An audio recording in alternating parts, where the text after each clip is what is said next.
The BBC presents The Overcoat, a radio play by Joan Littlewood, based on Constance Garnett's translation of the original short story by Nicolai Gogol, with sound and music by Roberto Gerhard. The Overcoat.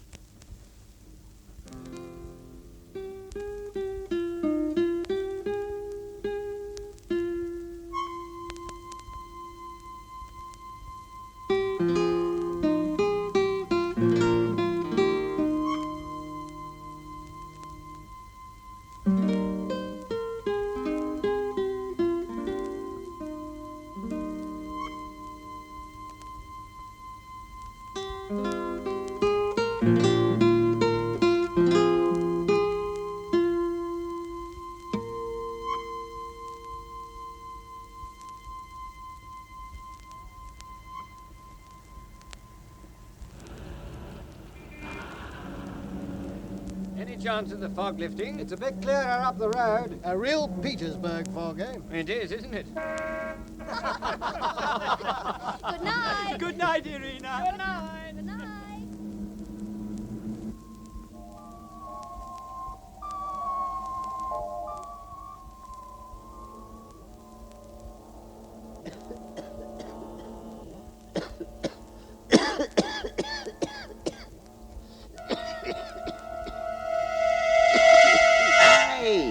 Where you're going, can't you? You've just walked right through me. Didn't you hear me rattling my chain? Do you want the whole roadway to yourself? Oh, dear, dear, dear, dear. You needn't stand there shivering and sighing. Just be a bit more careful in future, that's all. Terrible night, isn't it? Indeed, it is terrible. Are you a stranger around here? Oh, no, indeed, no. I've been here, let me see, 99 years. Oh, you must be the chap with the queer name. Now, what is it? Akakyevich Bashmachkin. At least that was my name when I was alive, you know. Ah, I've heard about you. Something to do with overcoats? Yes, that's right. But I'm quite lost at this ghost business. You see, I was born, as you might say, in a government office, and, well, there I remained for the rest of my life. Well, how did you manage to become a ghost? You weren't murdered or anything like that, were you? Oh, no, indeed, no, nothing like that. Then how did it happen? Well, I'll try to piece it together for you. It's all rather like a torn manuscript, so difficult to transcribe. That was my work, you know. I made copies of official documents. In fact, I was actually known as a perpetual titular councillor, in a government office, of course, as I said before. I really loved my work, the smooth white sheets of government paper, the joy of starting a new clean page, the easy flow of the quill pen, yes, the round upright letters, too. Each night I went to bed happy and contented, wondering what God would send me to copy on the morrow. For, you know, God was good to me. He gave me a salary of 400 rubles to provide for my wants. Well, you couldn't have had many wants, old chap. Oh, no, indeed I hadn't. I was contented. But alas, calamities fall upon us poor titular councillors, just as they do upon the more important privy councillors, and even upon court councillors. The other clerks in my department were in the habit of making jokes about my old overcoat. And really, you know, though I admit it was a little threadbare, still. Please, would you mind taking your elbow off my work, friend Yeroshkin? My elbow? Oh, fancy that. Was it on your work? Oh, what a shame. Oh, dear, there goes your ink all over your work, too. Oh, dear. Is it spoiled? Oh, no, surely not. No, don't say a word, not a word, my friend. There. Now, isn't that better? Now, let me wipe it off your coat with this paper. Oh, no. Oh, dear me, please, mind. Don't touch that, I implore you. It's a manuscript which I've just completed for His Excellency the Director. Oh, please. There now. Good job it wasn't that other coat of yours, eh? Oh, please leave me alone. Why do you torment me like this? Oh, let him be. Come on. Better be careful or we'll have his landlady after us. Say, Akaky, where did you rake up that old dressing gown of yours? That's not a dressing gown, my dear sir.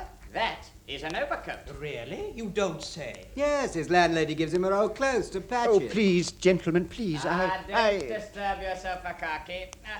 I'll prove to him that it's an overcoat. Now, just wait. Why do you all mock me like this? They're only joking, Akaky. Now, don't let them bother you. Yes, but I... See? Now, here it is. Ha! Look for yourself there. Sleeves are intact. occasional buttons, etc. Well, surely it must be an overcoat. Why, so it is. Well, I'm blessed. Yes, it really has been an overcoat.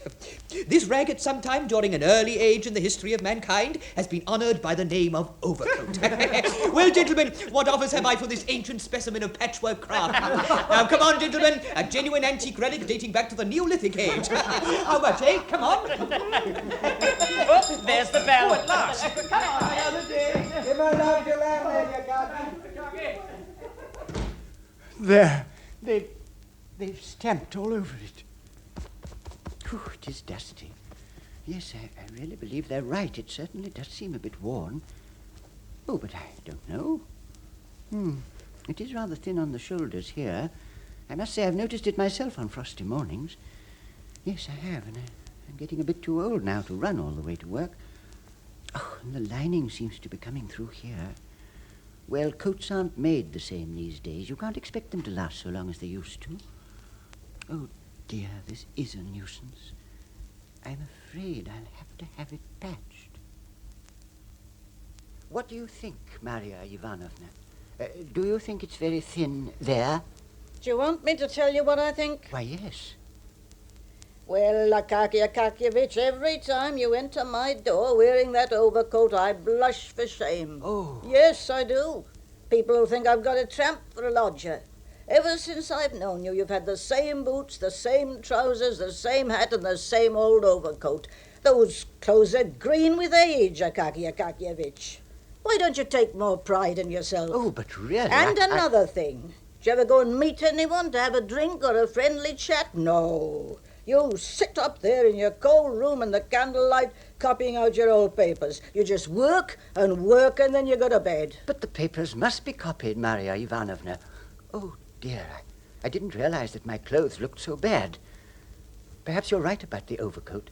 I suppose it will have to be patched after all. Of course it'll have to be patched. Take it to Petrovich and see what he can do with it. Yes, I think I will go to Petrovich. Yes, I'll go now, this minute. Now, go in. In through the eye of the needle, I tell you. You wear me out, you heathen. Now, if you don't go in this time... Who's that? It's only me, Akakyevich Bashmachkin. Oh, come in. Well? Well, it's like this, Petrovich. It's, you see, it's the overcoat. I mean, it's the cloth. You see, everywhere else it's quite strong. I'm afraid it's a little dusty, and I suppose it looks as though it were old, but really it's quite new. You see, it's only gone in one place, just a little, here on the back, and it's rather worn on one shoulder, this one, do you see? That's all it is. It isn't very much work, is it? Let's have a look at it. Oh, no. Oh, dear, no. No, I'm afraid... No, Akakyevich. It can't be repaired. If I were to touch it with a needle, it would give way. Oh, let it give way, Petrovich. Let it give way. But please, please put a patch on it. I tell you, there's nothing for a patch to hold on to. The thing's no good at all. You'd far better make leg wrappings out of it for the cold weather. What you need is a new overcoat. A new overcoat, Petrovich? Did you say a new overcoat? Certainly. Oh, a new overcoat. Fancy that. Fancy that now. And how much, Petrovich? How much would... You mean, what will it cost? Yes. Oh, about 150 rubles. 150 rubles? 150 rubles for an overcoat? Yes, about that. Of course, we'd have to economize. If I were to put margin on the collar and give it a hood with silk lining, it would come to nearly 200. Oh, Petrovich, please do repair it somehow so that it will last a little longer, please. Impossible. The material's absolutely done. But listen, I'll tell you what I'll do for you. Just as a special favor, I'll make you a beautiful new overcoat at next to nothing. And you can rely on me to make it good and strong, you know that. And the price? Well, what about 80 rubles? 80 rubles? Well, I never thought it would come to this. A new overcoat. Oh, dear. 80 rubles, did you say, Petrovich? That's right, and very cheap at the price. But, Petrovich, where could I find so much money? There are the kopecks which I've been saving for the last 8 years, but I'm afraid they only amount to about 25 rubles. And then, of course, there's my bonus, but it's needed for other things. Oh, dear, what am I to do? I suppose I must give up burning candles in the evenings, that's all. Yes, and I must wear my linen a week longer. That would help. Of course, it will take a long time, but I shall probably be able to manage it, Petrovich. Yes, I think perhaps I can manage it. Good. And I'll make you the finest overcoat in the government service. The finest in all Russia. I know just the place for the cloth, and for the lining we'll use calico. It's far better than silk and looks just as good. For the collar we'll have cat fur, the best in the shop. In the distance you can't tell the difference between cat fur and marten. But please, Petrovich, it won't be Don't more you than... worry your head about that, Akaky. You leave everything to me.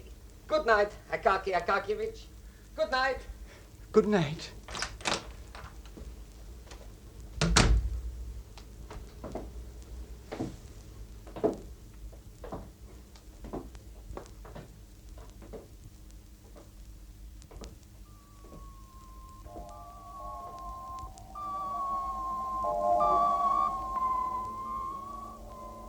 After that, Petrovich and I talked about the overcoat for weeks and weeks. Oh, you did, eh? We discussed the cloth, the style, the cut, and even the buttonholes.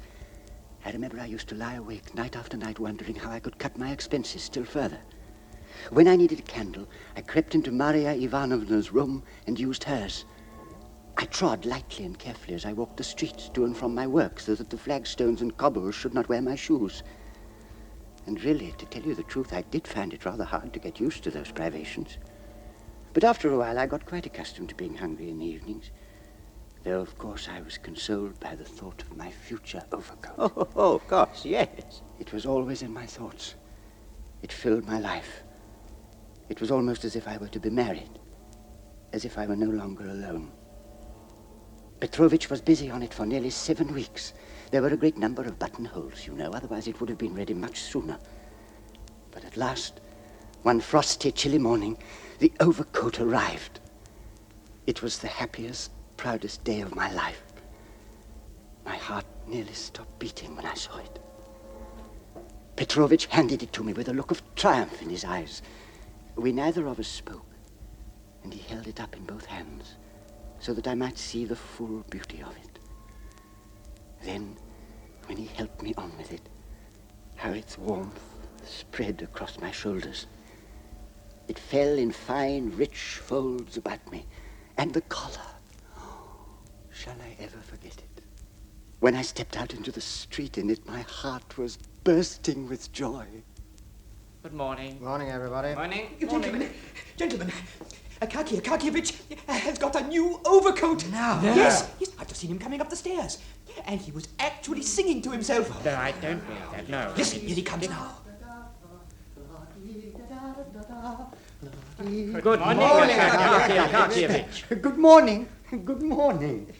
Where did you get it? You Marvellous. look like a privy councillor. Makes you You're a very gentleman tailor. staring around in the department. Oh, well, I really am very glad you all... Are you going to sprinkle it, Akaky?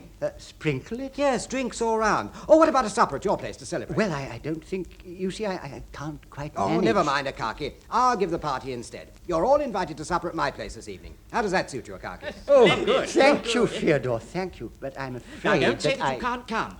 You don't have a new overcoat every day of the week, you know. Your overcoat is the most important thing that has ever happened here. Well, I suppose I... Akaky Akakyevich is coming to the party. Oh, By the way, Akaky, what happened to the old dressing gown? Have you buried it? No, he brushed it and it decomposed. Requiescat in pace.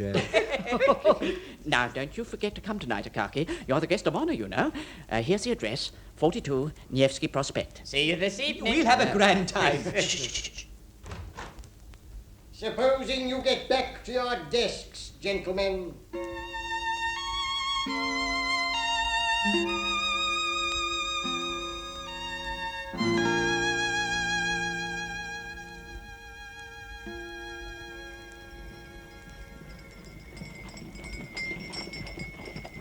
Excuse me, please, but can you tell me the way to 42 Nevsky Prospect? You're standing outside it now. Eh?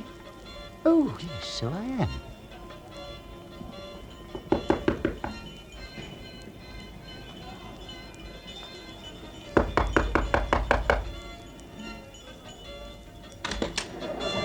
Hello, Akakyevich. Welcome. Come on inside.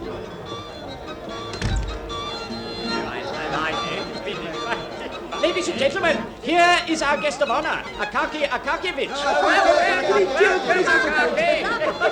Good evening, Akakyevich. I've heard so much about your overcoat. Do introduce me to it. Oh, really? Thank you very much. This is it. We've left a chair for it at the end of the table so that we can admire it all the evening. Can I get you anything, Akaky? What about a drop of champagne, Akaky? Oh, no, thank you. Come on, just a sip. It'll do you good. Drive the cold out of your bones. Yes, you must have something. Well, only a very small glass, then, please. Just make yourself at home, Akaky. And now, let's drink a toast to Akaky's overcoat. Yes, Come on, champagne, all round. Now, who's going to propose the toast? Oh, Dmitry can talk better than anyone. Let him do it. Ladies and gentlemen, let us drink to the most glorious specimen of the tailor's art that ever graced the third department. Raise your glasses. Here's to the new overcoat, which has brought fame and fortune to its lord and master, Akakyevich. Long may it uphold the glorious name of Overcoat. Speech!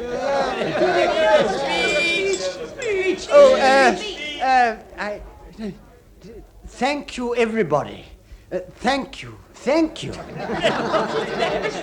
Have some more champagne, Akaky. Oh, no, thank you. I've had 2 glasses already, you know. Really, Fedyor, I think I might say I've never been so happy in all my life. It really is. That's right, old chap. You just enjoy yourself. Come on, another glass. It won't hurt you. Oh, very well, then. All right, Fedyor, just one more sip. How about giving us a song, Alexis? Let's write a song. Give us something we can all join in. Come on.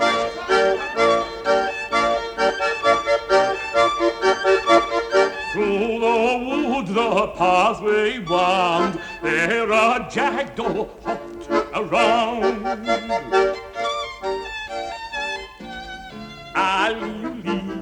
Ali-o skipped around, Ali-o tripped around.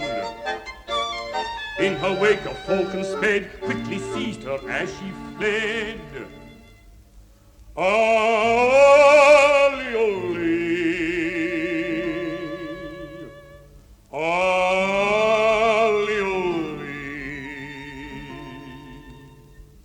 How he sped as she fled, seized her right wing as she flew by the glossy feather blue. Ali-o-lee, Ali-o as she flew, Ali-o-lee, Ali-o bright and blue. Stop, oh jackdaw, do not flee, wicked falcon, let her be.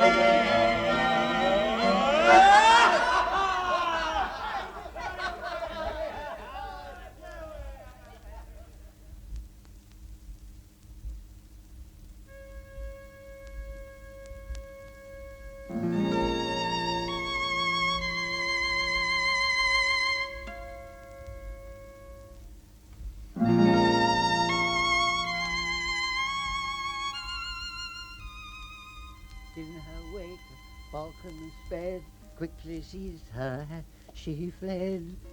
Oh, look at the stars. What a night, what a night. Here's to my new overcoat, which has brought fame and fortune to its lord and master, Akakyevich. Indeed it has.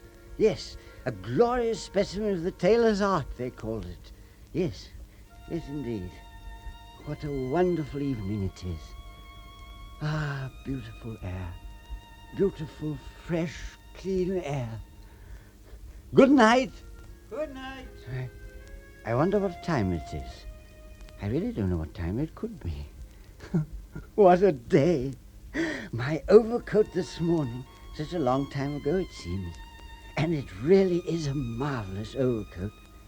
If only Petrovich could have seen how they admired you, my puppet. He would have been proud. Yes, how he would have strutted and stroked his moustache. Oh, he would have been proud. Midnight. Good gracious. I don't think I've ever been out so late in all my life. dear me, I must hurry. Yes. And really, I do begin to feel a little tired. Oh, I don't seem to recognize this part of the town at all. It's very dark and deserted. There doesn't seem to be a street lamp anywhere. Whew, what an enormous square. Why, I can hardly see the houses on the other side.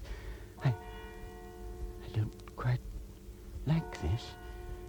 Whew, I don't like being out so late. I don't like it at all. In her wake a falcon sped, quickly seized her as she fled. Quick now. Get him.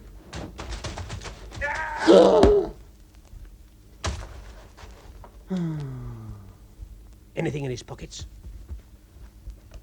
Not a thing. Grab his overcoat, then. That's it. Come on, he's all right.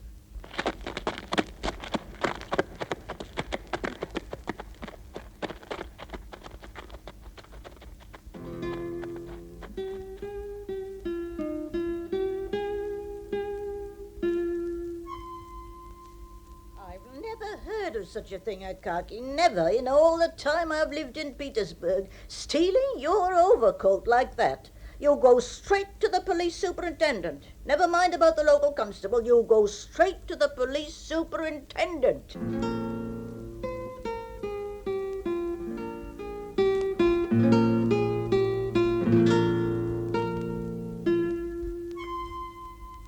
Please, can I see the superintendent? The superintendent is still asleep.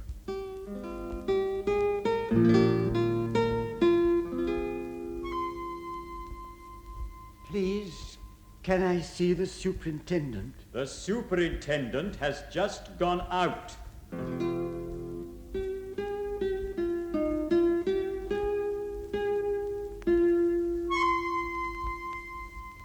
Please, can I see the superintendent? The superintendent is having lunch.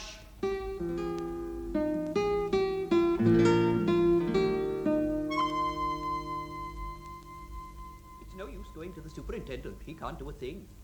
If I were you, I'd appeal to some person of consequence. A person of consequence, by writing and getting into communication with the proper authorities, can push the thing through successfully. Try General Chertokutsky. But you'll have to use plenty of tact. For he's only lately become a person of consequence. Until quite recently, he was a person of no consequence at all. As a matter of fact, Akaky, his position even now is not to be reckoned of consequence in comparison with others of still greater consequence. And Akaky, mind you address him as Your Excellency. Yes, Your Excellency. I was struck down and robbed. It was a perfectly new overcoat, Your Excellency. It was the first time I had worn it. I thought perhaps you could... And what next, may I ask? To whom do you imagine you are addressing yourself? You should have handed in a petition at the office. It would then have gone to the head clerk of the room, and thence to the head clerk of the section. After that, it would have been handed to my secretary, and my secretary would have brought it to me. Yes, but, Your Excellency, I venture to trouble you because, well, really, you can't always depend on the secretary bringing... What? Where did you get hold of that spirit, eh? Where did you pick up ideas like that, I should like to know? Absolute insubordination. Do you realize whom you are talking to? Do you realize who I am? Answer me! Do you understand what my position is? Do you not? Huh?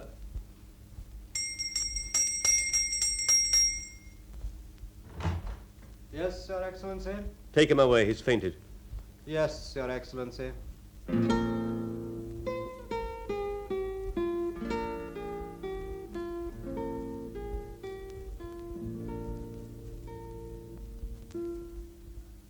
Has Akakyevich finished copying the Treasury document yet? No, sir, he hasn't been here since last Friday. Not been here? Why not? Is he taking a holiday or retiring or something? No, sir, he's dead. Well, why wasn't I notified sooner? That Treasury document is urgent.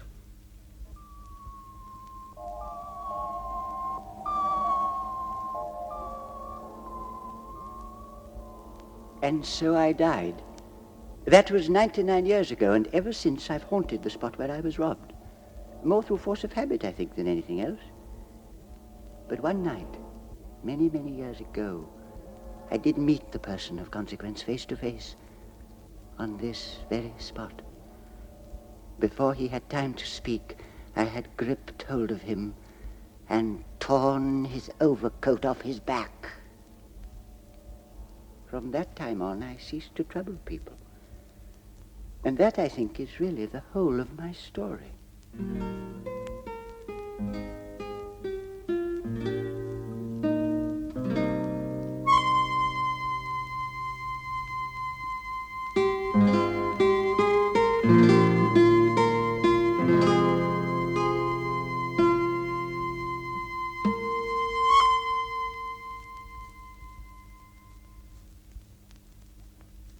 That was The Overcoat, a radio play by Joan Littlewood, based on Constance Garnett's translation of the original short story by Nicolai Gogol.